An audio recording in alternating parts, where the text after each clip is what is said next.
tailwheel aircraft, fighters and bombers, and after World War II, for a lot of different reasons, almost every aircraft, I think every aircraft, trainer or transport was going to go to a nose wheel.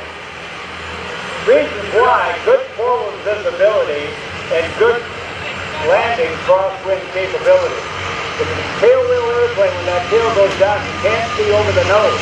You had to rely on the same amount of concrete of the runway on your left side that was on your right side. The roar is 1,425 horsepower and very short exhaust stack. As we call short stack, that's that rumble that you hear. It's the sound of power. This was a very powerful trainer with a massive cockpit that would make an NFL linebacker look like he was driving his dad's luxury car sitting on his dad's lap.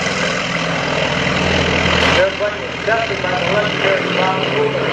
They came up with a winner that not only adapted to the time after World War II as a trainer, but also later in the Vietnam War, given to the South Vietnamese pilots as a light attack aircraft, putting bombs on hard points underneath the wing, increasing the gross weight of the airplane. It was a warrior airplane as well for that and many other nations, including the French. French used that airplane as an attack airplane as well.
For more information from the last Fortune and Brand.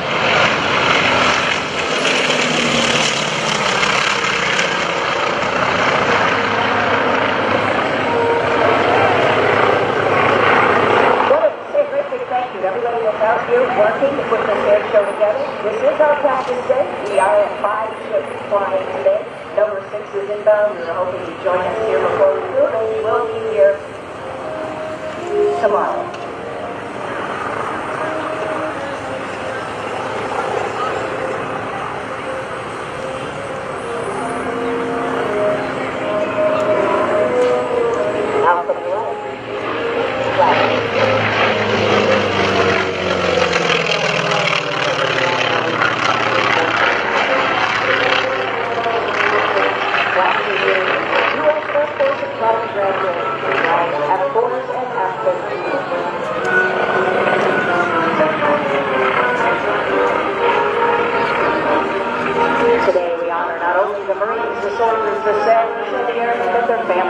Over 2 million men and women make up the United States Armed Forces, and behind them stand those more. We'd like to take this opportunity to recognize these strong young military families and thank you for your service to our country. Right now, who has a mother, father, mother, sister, son, or daughter serving the United States Armed Forces? Let's see a show of hands. Everybody look around you and say thank you to our military families. Thank you. We thank you from the bottom of our heart for being out there and supporting your loved ones.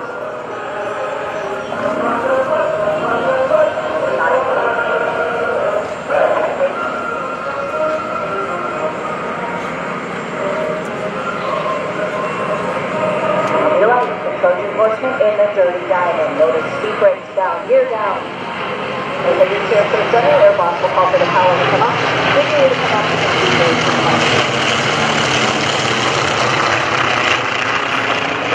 The Trojan 150 will be on the 615-28 first formation downward beat flying in the world today. Our 16-member team consists of former military fighter pilots, instructors, airline pilots, and experienced airshow performers with over 200 years of combined flying experience.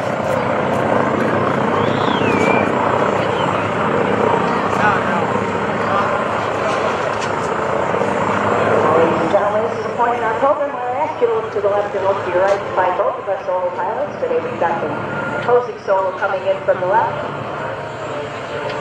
And this will be his chance to look for Air Show Center and prepare for our opposing pass.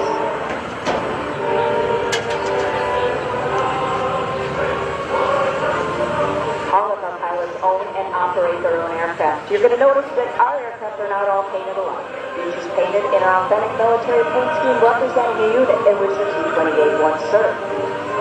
Now, ladies and gentlemen, from the left, opposing solo Flash Manning.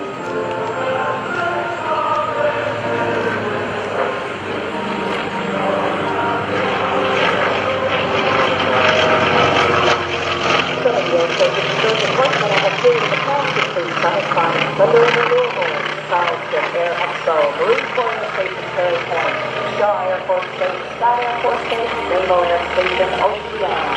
We were Staff Army Airfield in Fort Tom, New York, and the National Cherry Festival in Traverse City, Michigan.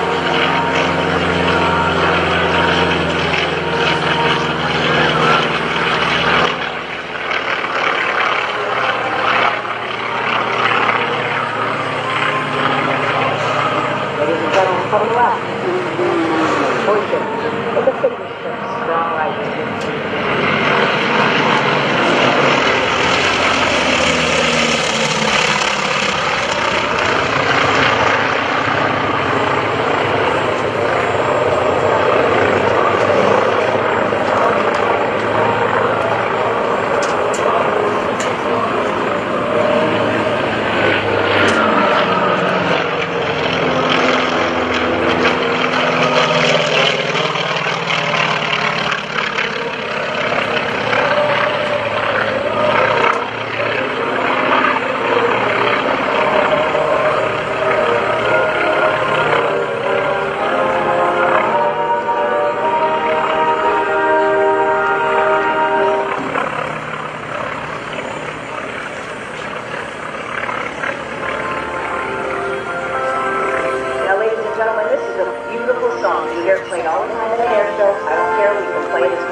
Just my children and my wife. Thank my lucky stars. Command is signed by one of our members, Walt Strickland. Walt is a decorated combat helicopter pilot who was particularly during the Vietnam War. While at Cumberland Hospital, 700 miles from home, he said his family had a healing didn't begin until his family gathered the resources to make the trip to visit him.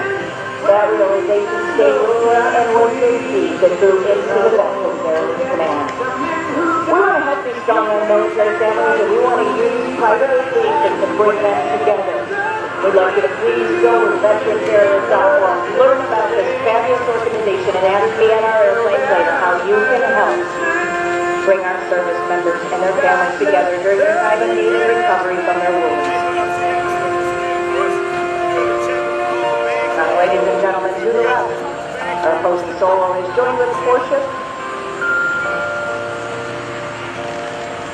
From the lakes and the From left to right, the flagship the Delta. hills of Tennessee, across the plains of Texas, from the side and sea, going down to Houston, and New York to LA, the pride of the American heart, many times.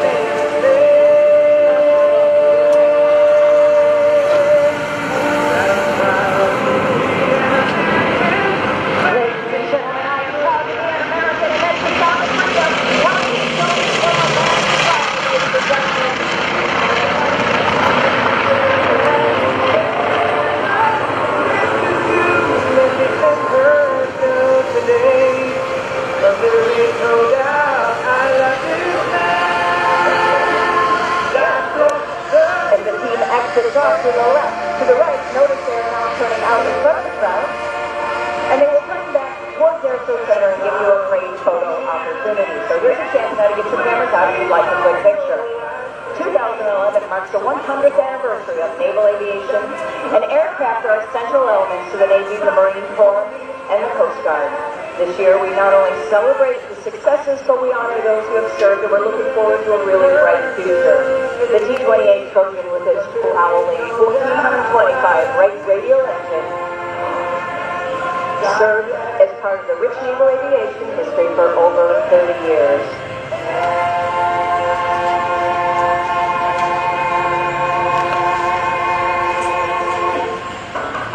Now, as we go back to the danger side, let's watch out front as the Trojan Horseman turns towards Air Show Center.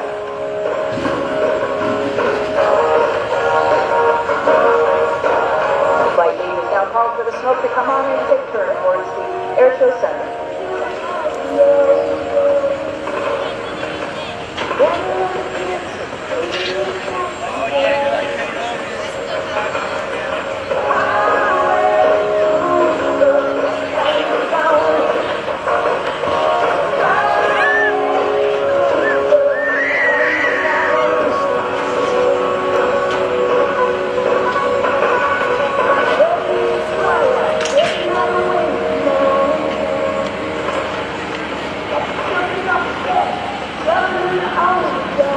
Ladies and gentlemen, the Trojan Horseman bombers.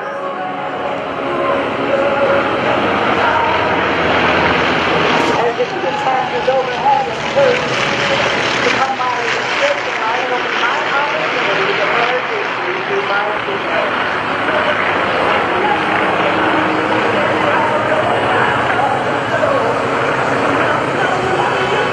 Flying lead today for the Trojan Horseman from Waukegan, Illinois, we have Jack Ozzy Clark.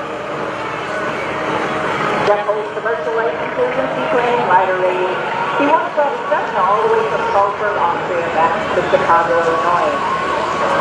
Flying in our number 2 wing from Milwaukee, Wisconsin, we have Paul Badger Walker. Paul's been flying his family's Piper Cub before he even had a driver's license. He's got over 5,000 hours and has single multi-engine rider rating. He's owned over 17 airplanes himself. Paul's son, Joe, is a captain in the Wisconsin Air National Guard, flying F-16s and served 3 tours of duty in Iraq.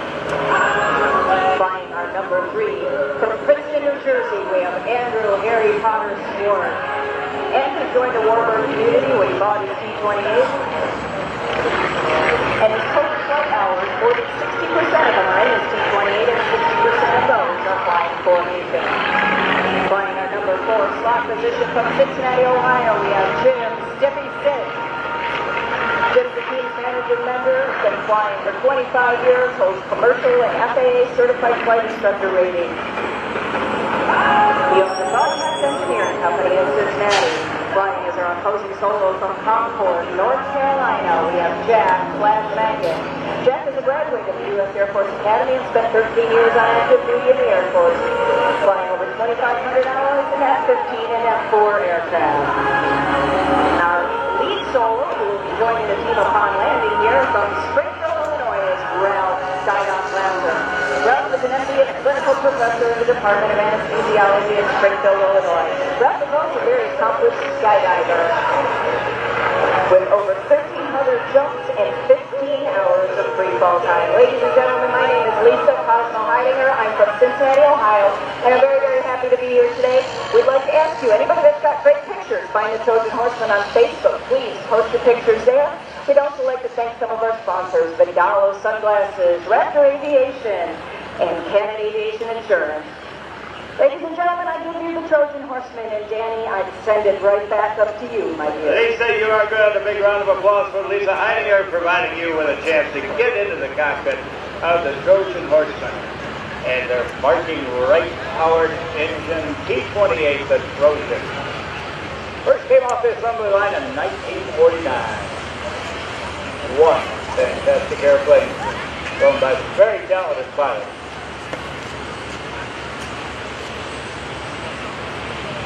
Three different models of that aircraft as they set up for the landing. You see them coming in. It's sequence low to your left. Remember that by the time this airplane came out, the United States Air Force had been created. So they had a model for the Air Force, they called it the A model, and it had an 800 horsepower engine, adequate for the long runways that the Air Force had.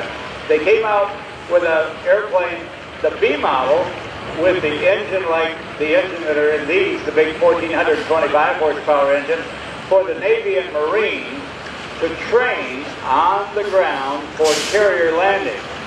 And then the C model, A, B, and C, the C model was the one that could land aboard the deck of an aircraft carrier.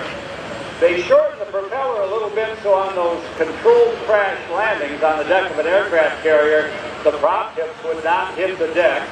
They shaved the bottom of the tail and they put a tail hook back there for the tail hook to grab the 4 wires across the deck of an aircraft carrier.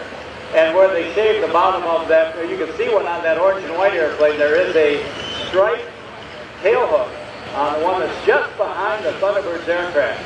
That tail hook would be extended, that would grab one of the 4 wires aboard the pitching deck of an aircraft carrier. And because they had shaved the bottom of that rudder and horizontal stabilizer, they actually added some height to that so they had the same number of square feet of controllability that the B models had.